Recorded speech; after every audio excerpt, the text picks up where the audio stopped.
अस्सलाम वालेकुम। Welcome to my YouTube channel. अगर आपने हमारा यूट्यूब चैनल सब्सक्राइब नहीं किया तो सबसे पहले उसे सब्सक्राइब कर लीजिए और फेसबुक और इंस्टाग्राम के पेज को फॉलो करना ना भूलिएगा। तो चलते हैं हमारे टॉपिक की तरफ। आज का हमारा टॉपिक है कि कैसे हम अपना जो प्रोजेक्ट है ओपन यूनिवर्सिटी का 8613 रिसर्च प्रोजेक्ट उसको कंप्लीट करने का तरीकाकार क्या है। मेरे पास कुछ सैंपल्स पड़े हुए हैं प्रोजेक्ट्स के, 3-4 सैंपल हैं जिनकी मदद से आप आसानी से अपने प्रोजेक्ट को सॉल्व कर सकते हैं। हर साल ओपन यूनिवर्सिटी में ऐसे प्रोजेक्ट के दिए जाते हैं, थीम दिए जाते हैं, सब थीम दिए जाते हैं जिसमें आपने उसी प्रोजेक्ट पर वर्क करना होता है। तो ये प्रोजेक्ट मुश्किल नहीं होता। मैं आपको ये प्रोजेक्ट दिखा देता हूँ कि कैसे मेरे पास इसके सैंपल पड़े हुए हैं। अगर आपके पास एक भी प्रोजेक्ट मौजूद हो तो आप आसानी से अपने जो प्रोजेक्ट हैं वो बना सकते हैं।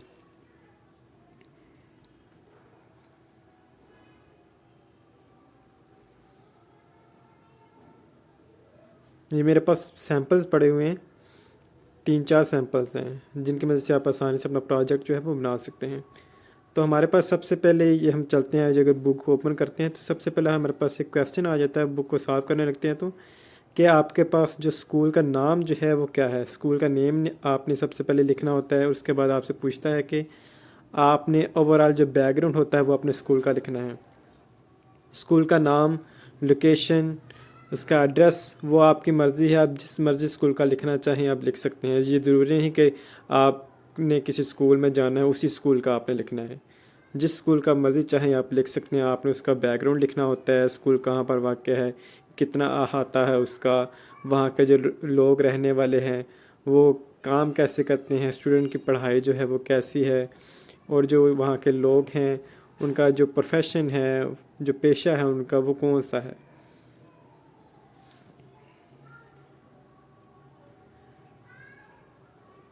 ये मैंने कुछ हेडिंग्स बना दिए हैं कि उनके जो हेडिंग्स मेन पॉइंट्स जो होते हैं कि आपने इन पॉइंट को आपने डिस्कस करना होता है एक एक करके। लिटरेसी रेट क्या है, कि वहाँ के जो लोग हैं वो कितने पढ़े लिखे हैं या नहीं। जो मर्ज़ी प्रोजेक्ट हो, जैसा मर्ज़ी प्रोजेक्ट हो, पहला क्वेश्चन जो होता है वो सबका सेम टू सेम एक जैसा ही होता है। बस प्रोजेक्ट का नाम चेंज कर दिया जाता है, बाकी सारे का सारा काम वैसा ही होता है। थोड़ी सी जो चेंजिंग होती है वो बस आपने करनी होती है, मामूली सी। इसके बाद ये हमारा आ जाता है क्वेश्चन नंबर 1। क्वेश्चन नंबर 1 की तरफ अगर हम चलते हैं तो वो पहला क्वेश्चन हमारा आ जाता है कि आपका जो टॉपिक है उसका थीम क्या है। थीम जो होते हैं, सब थीम जो होते हैं, ये आपको यूनिवर्सिटी की तरफ से हर साल प्रोवाइड कर दिए जाते हैं। आपने उन्हीं थीम पर काम करना होता है।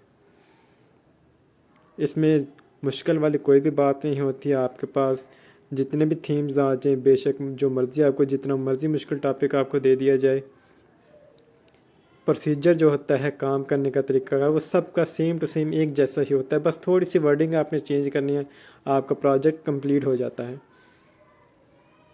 इसमें आपसे पूछा जाता है कि आपका जो थीम जो था वो आपने बताना है। आपने ये टॉपिक जो है वो सिलेक्ट क्यों किया, क्लासरूम की प्रॉब्लम क्या थी, वो चीज़ें ये आपने इसमें डिस्कस करनी होती है। सेकंड क्वेश्चन भी सेम टू सेम आपका सारे का सारा वैसे ही सब की तरह होता है। पहला क्वेश्चन, दूसरा क्वेश्चन, तीसरा क्वेश्चन, सारे के सारे क्वेश्चन आपके सेम एक ही तरह के हैं। आपने क्या करना होता है, जस्ट एक दो प्रॉब्लम बता देनी है और आपने उसके लिए सोल्यूशन क्या निकाला है वो आपने बताना है। इसके बाद हम चलते हैं अपने दूसरे क्वेश्चन की तरफ। तो दूसरा क्वेश्चन हमारा ये है कि आपने ये बताना होता है कि आप अपने जो कोलीग्स हैं, वैसे तो हम लिख देते हैं लेकिन कोई भी बंदा स्कूल में जाके प्रैक्टिस नहीं करता। आपने खुद से ही फ़र्ज़ करना होता है सब कुछ। तो आपके कोलीग जो हैं उनसे आपकी डिस्कस कैसी रही वो आपने लिखनी होती है। यहाँ आपको नीचे क्वेश्चन में बता दिया कि आपने जो कलीग्स हैं उनके साथ डिस्कशन, अंडरस्टैंडिंग कैसी थी, प्रॉब्लम कैसी थी, वो आपने सारा कुछ बताना होता है। इसके बाद आ जाते हैं हमारा थर्ड क्वेश्चन कि what were find the problem in the existing literature, कि आपको इस बुक के मतलब, इस लिटरेचर के मतलब प्रॉब्लम जो थी वो कहाँ कहाँ मिली। वो कहता है आपने उसको नीचे एक हेडिंग दी है, लाइन दी है आपको कि आपने क्या करना है, किताबों में से देखना है या आपने कोई भी जो वेबसाइट है वहाँ से देख लेना है। इसको ढूंढने का सबसे आसान तरीका ये है, आपका जो भी टॉपिक हो आप उसको गूगल पे जाके लिख दें।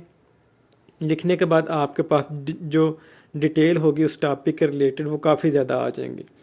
आपने क्या करना है, वहाँ से कुछ लोगों के टॉपिक जो है उनको ओपन कर लेना और उन्हीं की जो राइटिंग है एक एक करके कॉपी करके आपने उसको पेस्ट करते जाना अपनी तरफ, उसको लिखते जाना है।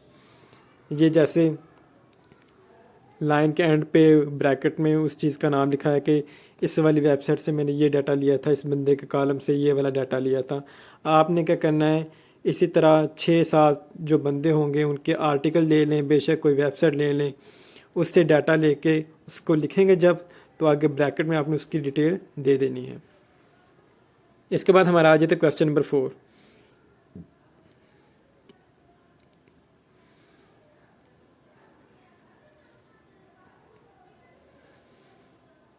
क्वेश्चन 4 है हमारा, वो कहता है what are the major variable construct of your project. आपका जो प्रोजेक्ट उसके वेरिएबल क्या थे, की पॉइंट्स जो होते हैं वो असल में ये होते हैं कि आपने कौन सा जो मेथड है वो मेन इस्तेमाल किया है और कुछ मेथड को आपने वैसे इस्तेमाल किया है। ये दो इसमें आपके आते हैं, पॉइंट्स आते हैं। एक तो आपने वैसे ही खुद से थोड़ा सा लिखे कि ये मेरा टॉपिक था, ये उसकी प्रॉब्लम थी, फिर उसके नीचे एक बंदे का हवाला दे देना जी उस बंदे ने ये चीज़ पहले बयान की हुई थी, जिस तरह आपने पिछले क्वेश्चन में किया है।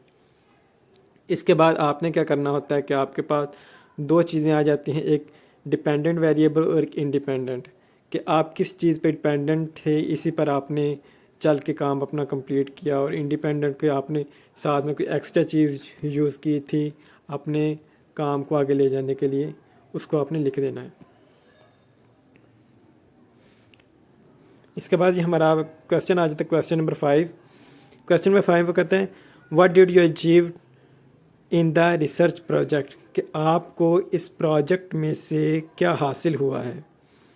तो आपने अपने जो ऑब्जेक्टिव होते हैं, स्टडी जो थी आपने की, उसका जो पर्पस है वो आपने लिखना होता है। तो इसके लिए आसान तरीका यही होता है, अपना टॉपिक जाके आप गूगल पे लिखें, वहाँ पर आपके सामने डिटेल आ जाती है।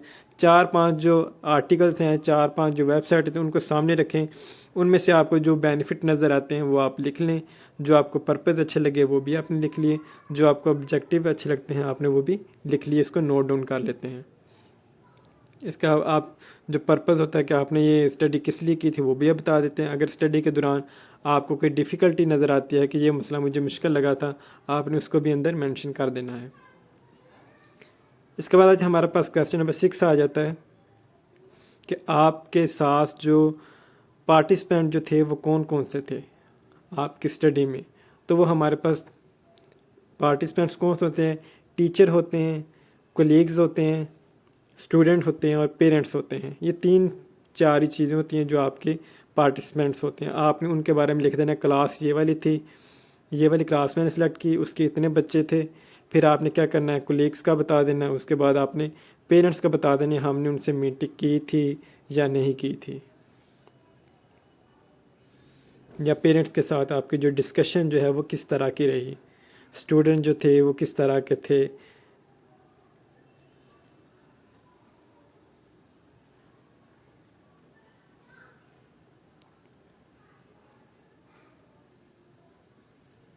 इसके बाद आ जाते हमारा question number 7, how did you try to solve this problem, कि आपने कौन सा ऐसा प्रोसीजर जो है वो इस्तेमाल किया था अपनी जो प्रॉब्लम होती है उसको हल करने के लिए।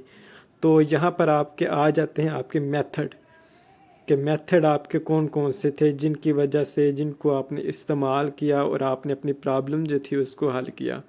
जैसे ये मैंने पॉइंट्स कुछ बनाए हुए हैं कि आपको पता चल जाता है, एक अंदाज़ा जो हो जाता है किसी बंदे को कि आपने किस तरह से लिखना है किसी भी प्रोजेक्ट को। आपने क्या करना है, जस्ट यहाँ से चीज़ों को देख लें कि ये वाले पॉइंट्स मैं रख सकता हूँ, इस चीज़ के ज़रिए मैं अपना जो प्रॉब्लम जो है उसको मैं फेस कर सकता हूँ, उसको हल कर सकता हूँ। जो मेथड होते हैं वो आपने राइट डाउन कर ले, उनको आपने हल कर लेना है कि आपने कौन सा तरीका जो था वो इस्तेमाल किया। उसके बाद है what are the instrument to collect data, क्या आपने डाटा को इकट्ठा करने के लिए कैसे किया। उसके लिए हमें पता है हम क्या करते हैं, या तो एक ऑब्जर्वेशन रिपोर्ट बना लेते हैं, या कोई परफार्मा बना लेते हैं जिस पे हमने वो बनाया होता है सारा, या एक क्वेश्चनर होता है। अक्सर का यूनिवर्सिटीज़ में भी लोग आते हैं क्वेश्चनर ले के, वहाँ पर गुड, वेरी बैड, यस, इस तरह के जो आंसर जो होते हैं वो आपके सामने दिए गए थे, आपने उनमें से किसी को सिलेक्ट करना होता है। ये आपकी मर्ज़ी है आप कौन सा स्केल जो है आप इस्तेमाल करते हैं। आपने उस स्केल को 2-3 स्केल जो है आप वो रख सकते हैं, 2-3 जो इंस्ट्रूमेंट आपने इस्तेमाल किए वो आप लिखने के मैंने ये वाले इस्तेमाल किए थे, और इनसे मुझे ये वाले रिज़ल्ट जो हैं इतने % रिज़ल्ट जो है वो चीज़ का पॉजिटिव मिला, इतना मुझे रिज़ल्ट जो था वो नेगेटिव मिला।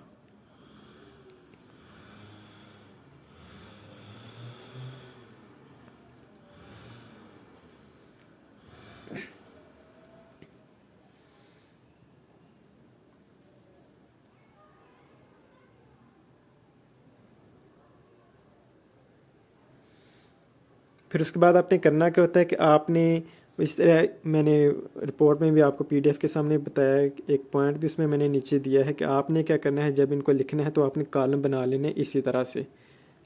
ये मैंने कॉलम नहीं थे बनाए, आप क्या करिएगा इसको कॉलम बना लीजिएगा। उसमें आप लिखिएगा कि आपकी रिसर्च जो थी उसकी फाइंडिंग्स क्या थी, कि पहले में आपको क्या मसाइल नज़र आ रहे थे, फिर आपने जब अपना प्रोसीजर जो था, अपना मेथड जो था वो इस्तेमाल किया, तब आपके पास बाद में जाके रिज़ल्ट जो थे वो किस तरह क्या है। इसी तरह आपने कॉलम बना के उसको मेंशन कर देना है।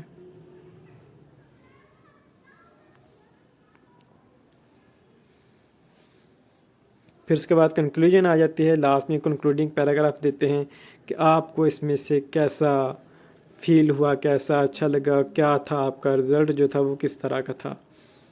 नीचे आपने क्या करना है, अपेंडिक्स देने के गाइडलाइन क्या थी कि आपकी जो स्किल्स है वो इम्प्रूव हुई या नहीं, या ये पैरामीटर होते हैं आप खुद अपने लिए सिलेक्ट कर लेते हैं कि आपको इससे बेनिफिट इस चीज़ का हुआ या नहीं हुआ। उसके बाद हमारा क्वेश्चन आ जाता है कि आपने प्रोजेक्ट जो है उसकी समरी लिखनी है, कि उसका आपने वो कंडक्ट कैसे किया, आपका ऑब्जेक्टिव जो था वो किस तरह था, आपका जो प्रोसेस जो था वो किस तरह का था। वो सारा चीज़ पिछला प्रोसेस जो पिछले 4-5 क्वेश्चन जो आपने जो उनमें किया है वही आपने इधर थोड़ा सा चेंज करके उसको लिख देना होता है, कि ये वाला प्रोसेस मैंने इस्तेमाल किया था, ये मेरी फाइंडिंग्स थी, इतना रिज़ल्ट मुझे अच्छा मिला, ये वाला मैंने मेथड इस्तेमाल किया, और कौन कौन सी इम्प्रूवमेंट जो थी वो मुझे नज़र आई।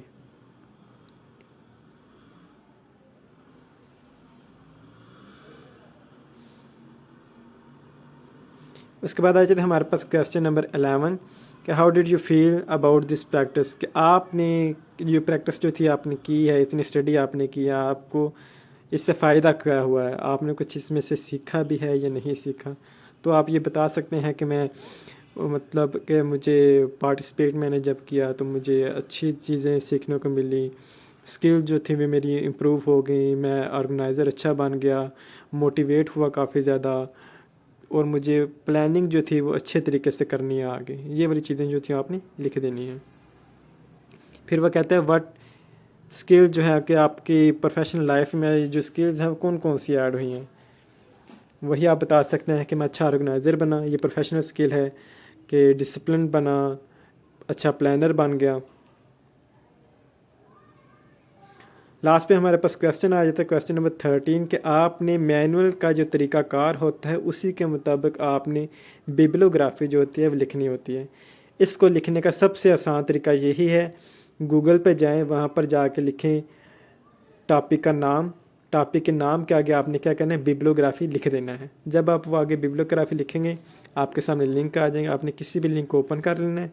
लिंक ओपन करेंगे तो आपके सामने ऐसे जो वो लिंक्स जो है ना बिब्लियोग्राफी दी गई होगी, आपने वहाँ से किसी एक टॉपिक में से 2-3 वेबसाइट में से 3-3 4-4 लिंक जो है वो आपने उठा लेना है, अपने उनको राइट डाउन कर लेना है, लिख लेना उनको। तो इस तरह आपकी जो बिब्लियोग्राफी है वो भी आपकी कंप्लीट हो जाएगी। तो ये आसान सा प्रोसीजर था कि कैसे आप अपना प्रोजेक्ट जो है वो कंप्लीट कर सकते हैं। मैंने आपके लिए ये कोरोना का जो प्रोजेक्ट था आजकल जो चल रहा है 2020 का, कि आप कैसे स्टूडेंट्स को मैनेज कर सकते हैं अपने घर में, तो आप आसानी से इसको कर सकते हैं। लिंक मैंने नीचे डिस्क्रिप्शन में दिया है, आप वहाँ से प्रोजेक्ट को लिंक पे जाके क्लिक करें, वहाँ से प्रोजेक्ट वह तीनों प्रोजेक्ट एक टाइम डाउनलोड करें, उनको लिख सकते हैं।